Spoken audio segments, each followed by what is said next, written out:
Magandang hapon mga ka-happy hour. Narito ang mga balita para sa MBC TV Network News Update 5 PM edition.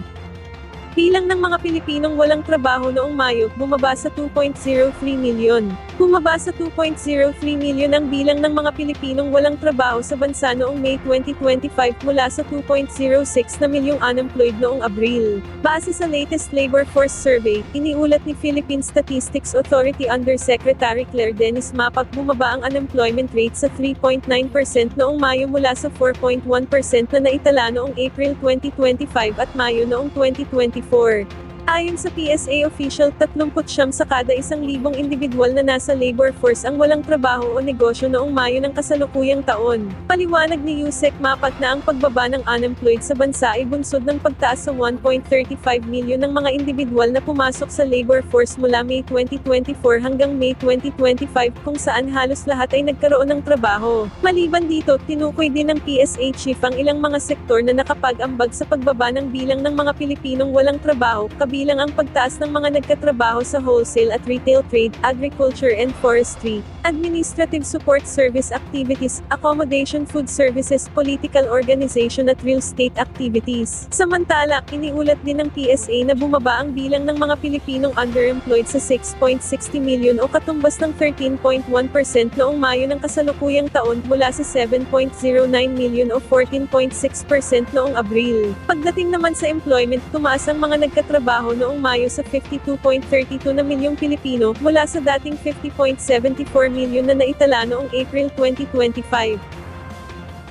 At sa ating Metro Manila ngayon, halos 5 milyong pisong halaga ng illegal drugs na sabat sa operasyon ng PDEG sa Marikina City.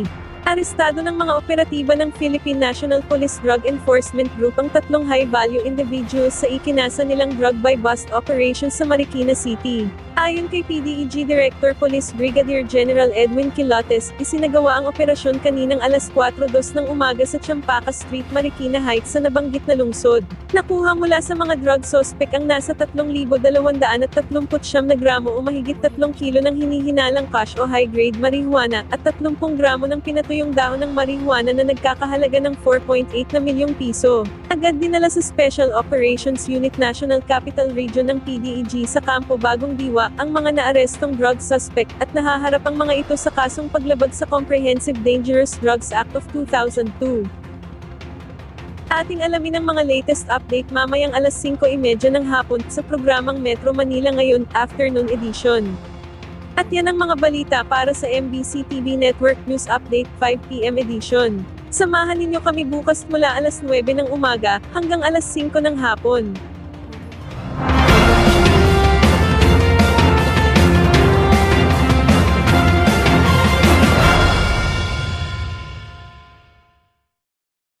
Mga ka-happy hour, kung gusto mong manood ang mga balita sa MBC TV Network News Update, mag-subscribe sa aming YouTube channel, i-like ang aming Facebook page, at i-follow sa aming TikTok account.